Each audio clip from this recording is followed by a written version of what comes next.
I'm gonna reiterate on the right hand technique. Maybe this video is better, more clear because it's in daylight.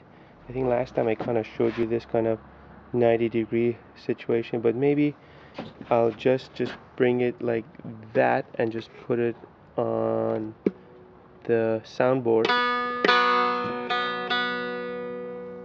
Basically the same idea.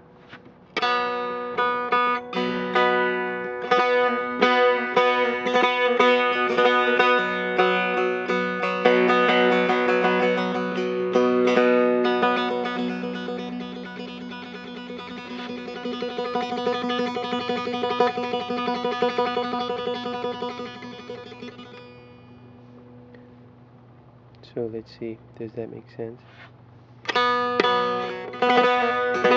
And as I mentioned another time, you can just exercise by doing this kind of exercise. If you just stand straight, you won't even hit it, but as you if you bend your other fingers a little bit,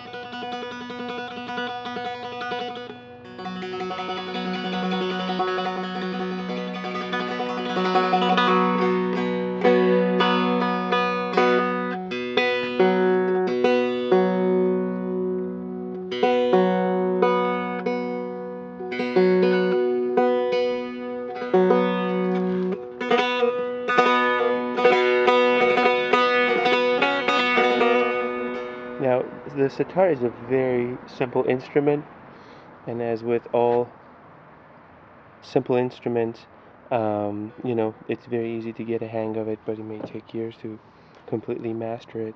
But the first thing is to really train your ears as much as possible. You really don't have to worry about. You shouldn't make it more complicated than it is.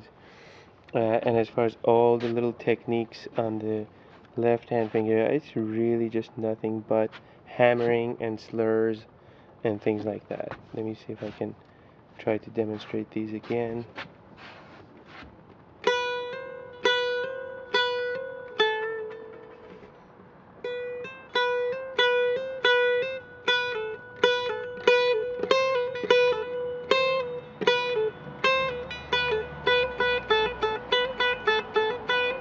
And sometimes your finger, it's actually a byproduct of being lazy. The finger comes, and instead of going and on a takyeh, you kind of just continue your path. You just continue your path. So it's kind of easier to just hit and go instead of hitting and lift. So you kind of just hit and go. So you basically pinch the string a little bit. And that's another effect that some people like to make a big deal out of. But it's really, I think, a byproduct of playing fast. Let's see if we can raise this.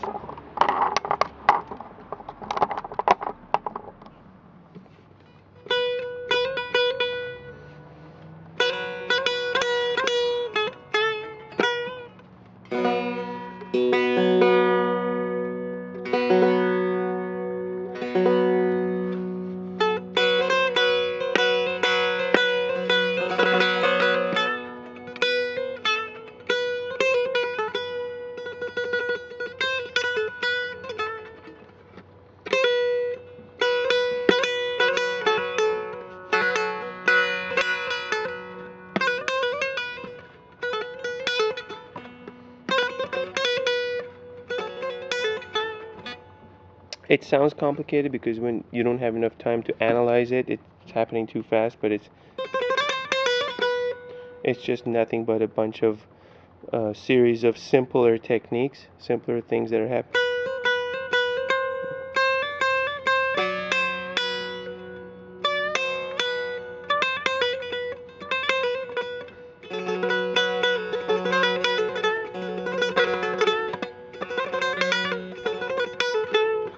Anyway, some people like to make a big deal out of these things and make notation for them and so forth, but they're really simple ideas.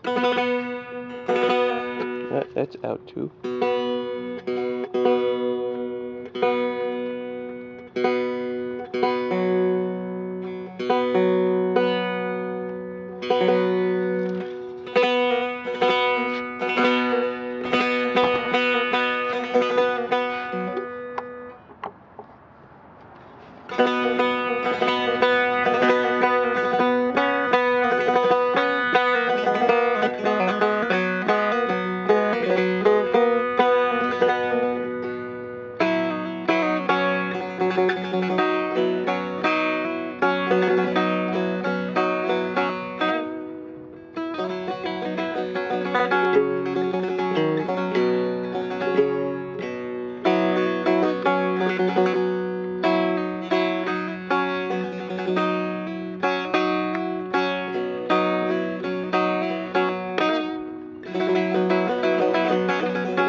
good to keep your fingers a little bit more closed and on top. I'm opening it up for you to have a more clear sense of what is happening, but in general you may want to practice in front of a mirror and keep your hand together tight. Don't lift your fingers too much.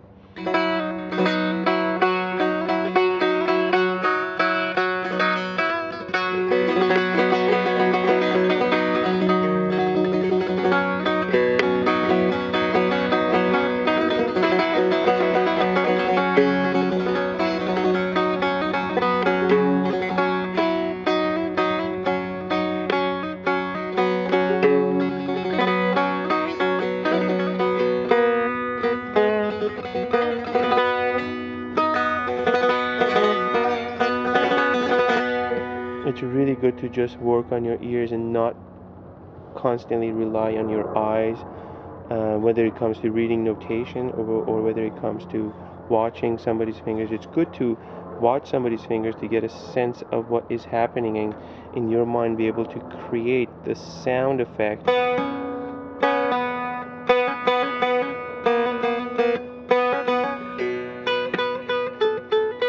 It's good to kind of establish that in your mind, but over time it's good to train your ears so that you hear something, you don't even have to see somebody's fingers, and or you think of anything, you can just play it. You don't have to watch somebody's fingers or watch a notation or anything.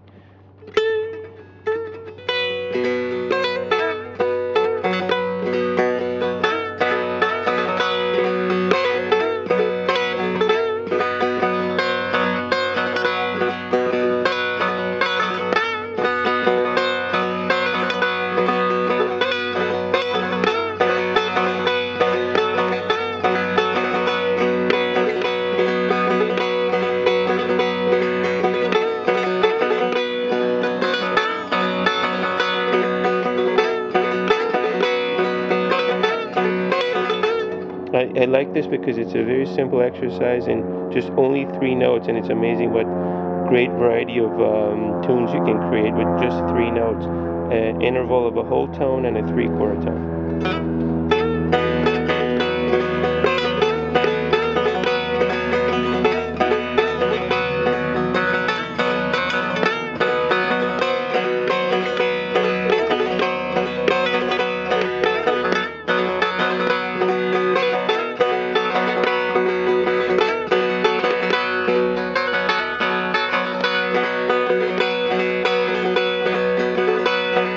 And it's kind of ambiguous what kind of a takyeh this is, because it could be Humayun, it could be Del Cash, it could be a Shahnaz, it could be kind of a variation of a Afshari. And this big gap is always a good marker on all tar instruments and sitars. It's a huge gap. You always know that's a re koron note, and before that is the octave. That's the C, D koron, and this is B flat.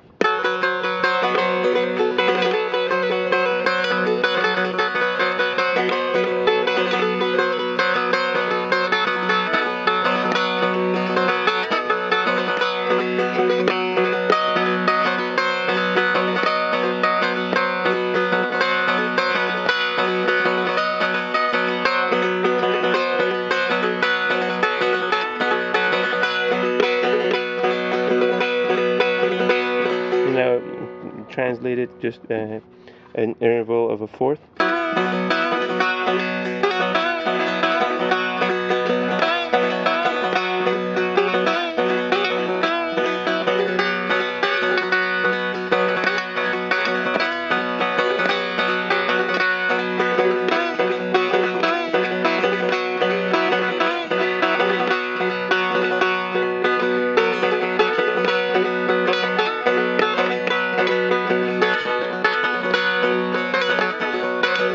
Okay, I have to stop and start again.